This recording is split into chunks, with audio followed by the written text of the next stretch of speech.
Ceci est le soleil. L'histoire abonde de gravures et d'écritures remontant jusqu'à 10 000 ans avant Jésus-Christ, reflétant le respect et l'adoration des peuples à l'égard de cet objet. Et il est aisé d'en comprendre pourquoi.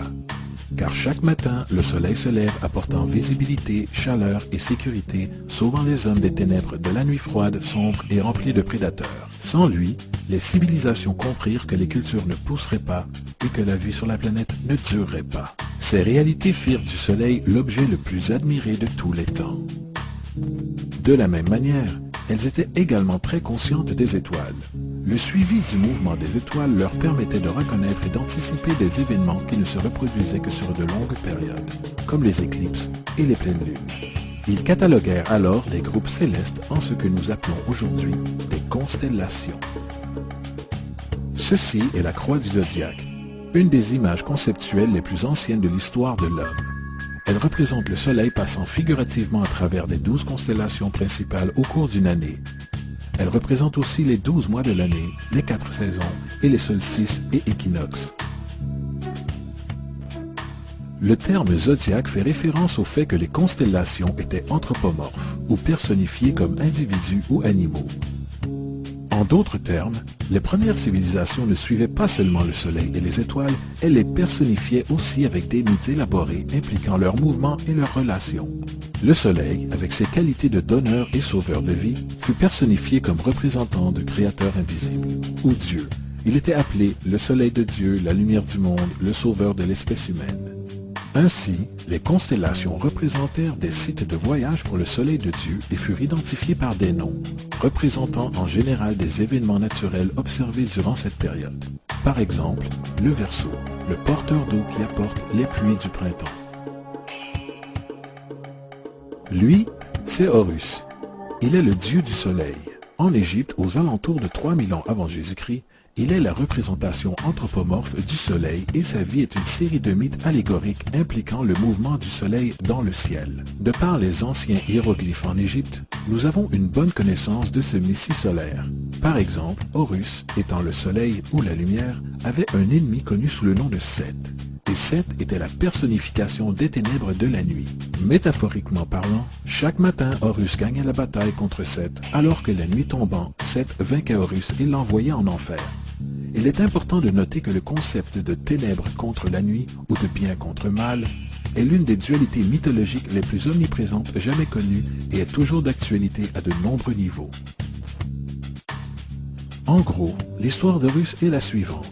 Horus est né le 25 décembre, fils de la Vierge Isis-Mérie. Sa naissance fut accompagnée par une étoile à l'est, et à sa naissance, il fut adoré par 3 rois. À l'âge de 12 ans, il était un enfant prodige enseignant, et à l'âge de 30 ans, il fut baptisé par un personnage connu sous le nom d'Anup, et commença alors son ministère. Horus avait 12 disciples avec lesquels il voyageait, accomplissait des miracles tels que guérir les malades et marcher sur l'eau. Horus était connu sous de nombreux noms symboliques, comme la vérité, la lumière, le fils oint de Dieu, le bon berger, l'agneau de Dieu et beaucoup d'autres encore. Après avoir été trahi par Typhon, Horus fut crucifié, enterré durant 3 jours, puis ressuscita.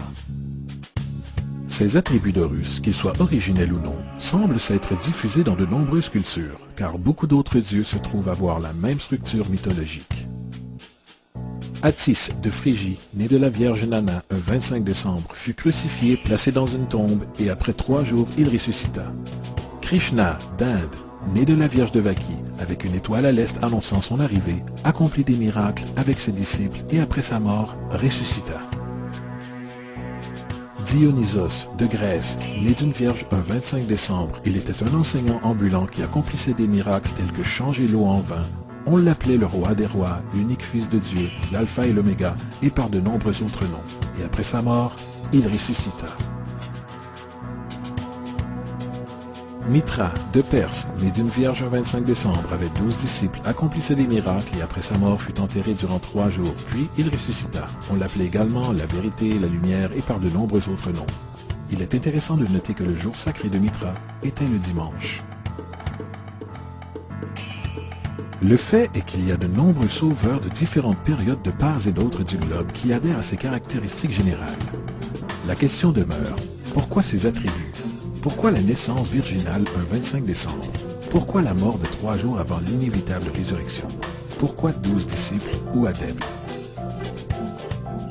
Pour y répondre, étudions le Messie solaire le plus récent. Jésus-Christ, né de la Vierge Marie le 25 décembre à Bethléem. Sa naissance fut annoncée par une étoile à l'est que 3 rois ou rois mages suivirent pour trouver le nouveau sauveur et pour l'adorer. Il enseignait déjà à l'âge de 12 ans et à l'âge de 30 ans, il fut baptisé par Jean-Baptiste et commença alors son ministère. Jésus avait 12 disciples avec lesquels il voyageait, accomplissait des miracles tels que guérir les malades, marcher sur l'eau, ressusciter les morts. Il était aussi connu comme le roi des rois, le fils de Dieu, la lumière du monde, l'alpha et l'oméga, l'agneau de Dieu et beaucoup d'autres. Après avoir été trahi par son disciple Judas et vendu pour 30 pièces d'argent, il fut crucifié, placé dans une tombe et après 3 jours, il ressuscita et monta au ciel. Tout d'abord, la séquence natale est entièrement astrologique. L'étoile à l'est est Sirius, l'étoile la plus brillante du ciel, qui, le 24 décembre, s'aligne avec les 3 étoiles les plus brillantes de la ceinture d'Orion. Ces 3 étoiles brillantes sont appelées de nos jours de la même façon qu'elles étaient dans les temps anciens, les 3 rois ou les 3 rois mages. Les 3 rois et l'étoile la plus brillante, Sirius, pointent toutes dans la direction du lever du soleil au 25 décembre. C'est pourquoi les 3 rois suivent l'étoile à l'est pour localiser le lever du soleil, la naissance du soleil. La Vierge Marie est la constellation de la Vierge, aussi connue comme Virgo. Virgo en latin signifie Vierge. La constellation de la Vierge est également appelée la maison de pain, et la représentation est d'une Vierge portant une germe de blé. Cette maison de pain et son symbole de blé représentent août et septembre, à la saison des récoltes. À son tour, Bethléem en fait se traduit littéralement par « maison de pain ». Bethléem fait donc référence à la constellation de la Vierge et un endroit dans le ciel et non sur terre. Il existe un autre phénomène très intéressant qui se déroule autour du 25 décembre ou du solstice d'hiver. À partir du solstice d'été et jusqu'au solstice d'hiver, les jours s'écourtent et se refroidissent. Vu de l'hémisphère nord, le soleil semble s'éloigner vers le sud et de devenir plus petit et faible. Le raccourcissement des jours et l'expiration du temps des récoltes à l'approche du solstice d'hiver symbolisaient pour les anciens le processus de mort. C'était la mort du soleil. Au 22 décembre, le déclin du soleil était complet, car le soleil, ayant voyagé vers le sud continuellement pendant 6 mois, arrivait à son point le plus bas dans le ciel. Ici, une chose étrange se produit. Le soleil cesse de descendre vers le sud, du moins perceptiblement pendant 3 jours. Durant cette pause de 3 jours, le soleil se situe à proximité de la constellation de la Croix du Sud, ou Crux. Et après cela, le 25 décembre, le soleil se décale d'1 degré, cette fois-ci vers le nord, présageant les jours plus longs, la chaleur et le printemps. Et ainsi il fut dit, le soleil mourut sur la croix et après 3 jours de mort ressuscita ou renaît. C'est pourquoi Jésus et de nombreux autres dieux du soleil partagent le concept de la crucifixion, des 3 jours de mort et la résurrection. C'est la transition du soleil juste avant son changement de direction pour retourner dans l'hémisphère nord et apporter le printemps, donc le salut. Cependant, ils ne célébrèrent pas la résurrection du soleil avant l'équinoxe du printemps, soit Pâques. Parce qu'au moment de l'équinoxe de printemps, le soleil vainque officiellement les ténèbres maléfiques, puisque les journées à partir de ce moment deviennent plus longues que les nuits, et les conditions revitalisantes du printemps émergent alors. Maintenant, le symbole astrologique probablement le plus évident de tous concernant Jésus fait référence aux 12 disciples. Il représente tout simplement les 12 constellations du zodiaque, avec qui Jésus, étant le soleil, voyage. En fait, le nombre 12 est omniprésent dans la Bible.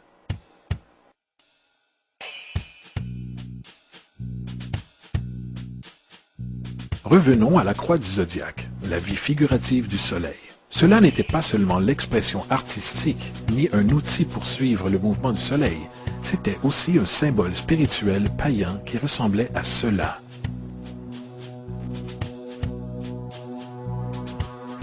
Ceci n'est pas un symbole du christianisme, c'est une adaptation païenne de la croix du zodiaque.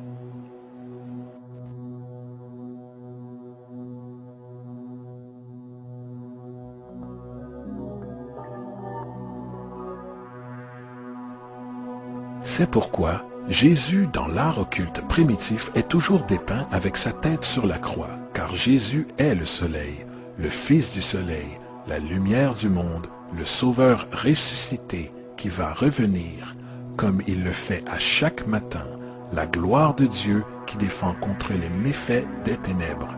Il renaît chaque matin et peut être vu d'entre les nuages, au plus haut des cieux, avec sa couronne d'épines ou rayons de soleil.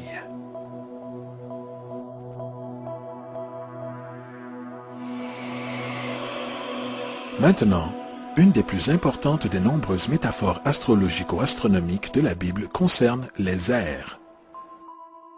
À travers les Écritures, il y a une multitude de références à l'ère. Afin de comprendre, il est nécessaire de se familiariser avec le phénomène appelé précession des équinoxes. Les Égyptiens, ainsi que les civilisations plus anciennes, reconnaissèrent qu'environ tous les 2150 ans, le lever du soleil au matin de l'équinoxe de printemps se produit sous un signe différent du zodiaque selon l'époque. Ceci s'explique par un léger déplacement angulaire que la Terre maintient lors de la rotation sur son axe. On le qualifie de précession car les constellations reculent au lieu d'avancer dans leur cycle annuel normal. Le temps nécessaire à la précession pour traverser tous les 12 signes est approximativement 25 765 années. Cette durée s'appelle aussi la Grande Année, et les civilisations anciennes en étaient très conscientes. Elles faisaient référence à chaque période de 2150 ans comme une ère. De 4300 avant Jésus-Christ à 2150 avant Jésus-Christ, c'était l'ère du taureau. De 2150 avant Jésus-Christ à l'an 1 après Jésus-Christ, c'était l'ère du bélier. Et l'an 1 après Jésus-Christ à 2150 après Jésus-Christ, c'est l'ère du poisson, ère dans laquelle nous nous trouvons encore à ce jour. Et vers l'an 2150, nous entrerons dans la nouvelle ère, l'ère du Verseau. Généralement parlant, la Bible révèle un mouvement symbolique au travers de 3 ères tout en laissant entrevoir une 4e. Dans l'Ancien Testament, quand Moïse descend du mont Sinaï avec les 10 commandements, il est très contrarié de voir son peuple vénérer un veau d'or. En fait, il brisa les tablettes de pierre et ordonne à son peuple de s'entretuer pour se purifier. La plupart des spécialistes bibliques attribuent cette colère du fait que les Israélites étaient en adoration devant ce qui devait être une fausse idole. En réalité, le veau d'or représente l'ère du taureau et Moïse représente la nouvelle ère, l'ère du bélier. C'est pourquoi, de nos jours encore, les Juifs soufflent les cornes du bélier, les cornes du jubilé. Moïse représente la nouvelle ère, celle du bélier, et à l'arrivée d'une nouvelle ère, chacun doit abandonner l'ancienne. D'autres divinités marquent également cette transition, comme Mithra, un dieu pré-christianisme qui tue un taureau dans le même symbolisme. Jésus est le personnage qui inaugure l'ère suivant celle du bélier, l'ère du poisson, représentée par 2 poissons. Le symbolisme du poisson est très abondant dans le Nouveau Testament, puisque Jésus nourrit 5000 personnes avec du pain et 2 poissons. Quand il commence son ministère à Galilée, il se lie d'amitié avec 2 pêcheurs qui le suivent. Nous avons tous vu l'autocollant de Jésus Poisson à l'arrière des voitures de certaines personnes. Ils n'ont pas la moindre idée de sa véritable signification. C'est un symbole astrologique païen pour le royaume du soleil durant l'ère du poisson. De plus, la date de naissance supposée de Jésus marque essentiellement le commencement de cette ère. Dans Luc 22:10, quand Jésus est interrogé par ses disciples sur le lieu de célébration de la prochaine Pâque, Jésus répond « Voici quand vous serez entrés dans la ville, vous rencontrerez un homme portant une cruche d'eau. Suivez-le dans la maison où il entrera. » Ce passage est de loin le plus révélateur de toutes les références astrologiques. L'homme portant une cruche d'eau est le Verseau, le porteur d'eau, qui est toujours représenté comme un homme versant de l'eau de sa cruche. Il personnifie l'ère suivant celle du poisson, et quand le soleil, le Fils de Dieu, quittera l'ère du poisson, il ira dans la maison du Verseau, puisque le Verseau suit le poisson dans la précession des équinoxes. Tout ce que Jésus dit, c'est qu'après l'ère du poisson viendra l'ère du Verseau.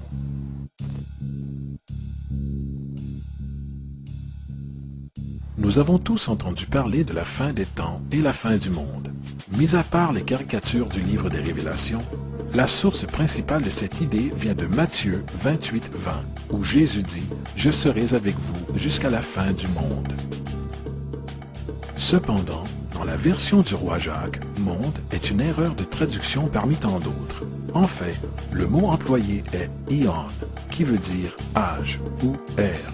Je serai avec vous jusqu'à la fin de l'ère, ce qui est vrai, puisque la personnification solaire de Jésus relative aux poissons cessera lorsque le soleil entrera dans l'ère du Verseau. Le concept entier de la fin des temps ou de la fin du monde est une allégorie astrologique mal interprétée. Allez dire cela aux 100 millions de Nord-Américains qui croient que la fin du monde est proche.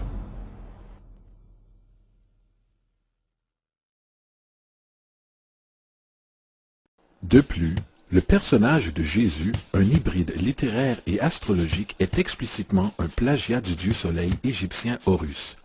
Par exemple, gravé depuis environ 3500 ans sur les murs du temple de Luxor en Égypte, on peut voir des images de l'annonciation de la conception immaculée, de la naissance et de l'adoration d'Horus. Ces images commencent avec Thoth, prévenant la Vierge Isis qu'elle donnera naissance à Horus, Neph, le Saint-Esprit, fécondant la Vierge, puis enfin la naissance virginale et l'adoration. C'est précisément l'histoire de la conception miraculeuse de Jésus. En fait, les similarités littéraires entre la religion égyptienne et la religion chrétienne sont ahurissantes.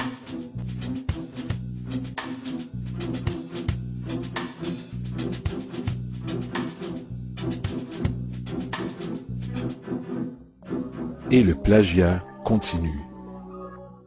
L'histoire de Noé et de l'arche de Noé est prise directement de la tradition. Le concept de déluge est très répandu dans le monde antique avec plus de 200 citations à travers différentes époques. Cependant, pour trouver une source pré-christianisme, il suffit de lire l'épopée de Gilgamesh, écrite en 2600 avant Jésus-Christ.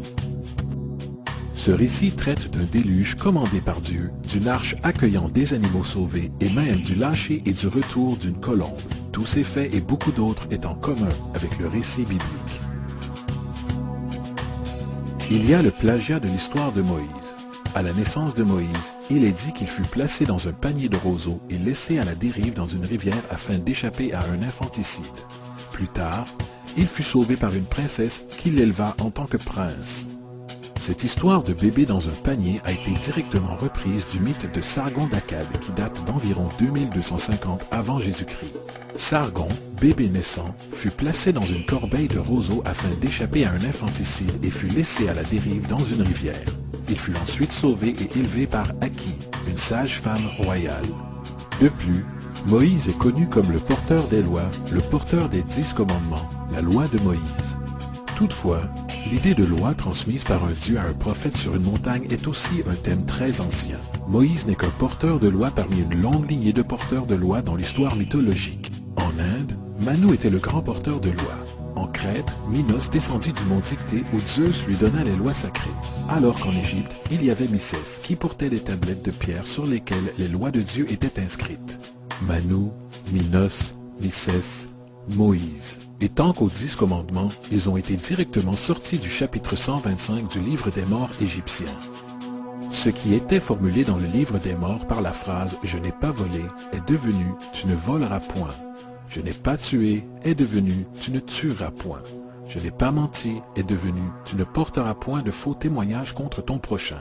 Ainsi de suite. Il est probable que la religion égyptienne soit la base fondatrice de la théologie judéo-chrétienne. Le baptême, la vie après la mort, le jugement dernier, la naissance virginale, la mort et la résurrection, la crucifixion, l'arche d'alliance, la circoncision, les sauveurs, la sainte communion, le déluge, Pâques, Noël, la Pâque et beaucoup d'autres sont tous des éléments de concepts égyptiens prédatant de loin le christianisme et le judaïsme. Justin Martyr, un des premiers historiens et défendeurs du christianisme, a écrit « Lorsque nous disons que lui, Jésus-Christ, notre Maître, fut engendré sans union sexuelle, fut crucifié et mourut et ressuscita et monté aux cieux, nous n'avançons rien de différent de vos croyances concernant le fils de Jupiter. » Dans un autre texte, Justin Martyr dit « Il est né d'une vierge, acceptez cela en commun avec vos croyances sur Persée ». Il est évident que Justin, ainsi que d'autres chrétiens antiques, savaient à quel point le christianisme était similaire aux religions païennes. Toutefois, Justin avait une solution. En ce qui lui concernait, c'était l'œuvre du diable. Le diable avait eu la clairvoyance d'arriver avant le Christ et de créer ses caractéristiques dans le monde païen.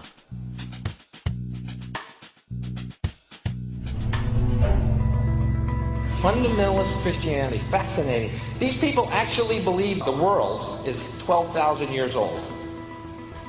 Swear to God. I actually asked one of these guys, okay, dinosaur fossils. He says, dinosaur fossils? God put those here to test our faith.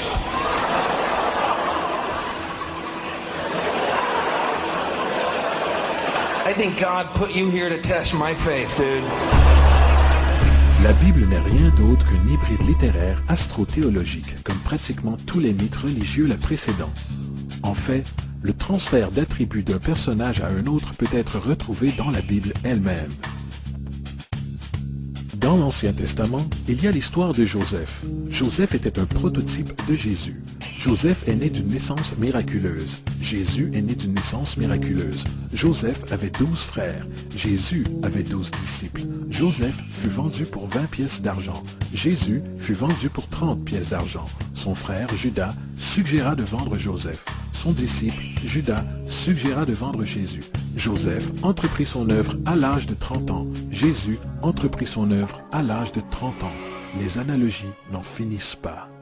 De plus, existe-t-il une quelconque preuve historique non biblique d'une personne ayant vécu et portant le nom de Jésus, fils de Marie, qui voyageait avec 12 disciples guérissant les malades?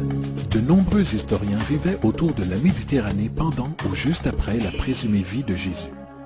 Combien de ces historiens ont commenté ce personnage? Pas un seul. Toutefois, pour être équitable, cela ne veut pas dire que le défendeur du Jésus historique n'ont pas clamé le contraire. 4 historiens sont généralement mentionnés pour justifier l'existence de Jésus. Pline le Jeune, Suétone et Tacite sont les 3 premiers. Chacune de leurs citations n'est constituée que de quelques phrases au plus et fait uniquement référence au Christus ou au Christ, qui n'est en fait pas un nom, mais un titre. Il signifie loin, désignant une personne consacrée. La 4e source est Joseph, et elle s'est avérée être une falsification depuis des centaines d'années. Malheureusement, elle est encore et toujours citée en tant que vérité.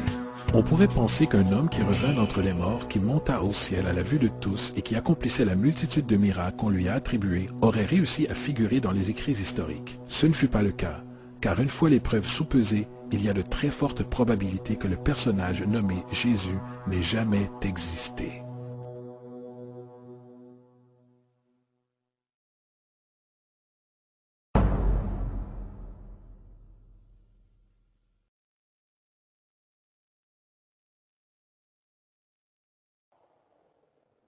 We don't want to be unkind, but we want to be factual. We don't want to cause hurt feelings, but we want to be academically correct in what we understand and know to be true. Christianity just is not based on truth. We find that Christianity was in fact nothing more than a Roman story, developed politically. En 325 avant Jésus-Christ, à Rome, l'empereur Constantine convoqua le Conseil de Nicée. C'est durant cette période que les doctrines chrétiennes inspirées politiquement furent établies et qu'ainsi commença une longue histoire chrétienne de massacres et de fraudes spirituelles. Et pendant les 1600 années suivantes, le Vatican conserva un étau politique serré sur toute l'Europe menant à de joyeux temps comme le Moyen Âge en passant par de brillants événements tels que les croisades et l'Inquisition. La religion chrétienne, comme tous les autres systèmes de croyances théistes, est la plus grande fraude de tous les temps. Elle sert à dissocier les êtres vivants du monde naturel et à les désunir. Elle supporte et facilite une soumission aveugle à l'autorité. Elle réduit la responsabilité humaine du fait que Dieu est en contrôle de tout, et ainsi d'horribles crimes peuvent être justifiés au nom de la quête divine. Et plus encore, elle donne un pouvoir à ceux qui connaissent la vérité, mais qui utilisent le mythe pour manipuler et pour contrôler la société. Le mythe religieux est l'instrument le plus puissant jamais créé, et sert de fondement psychologique sur lequel d'autres mythes peuvent fleurir.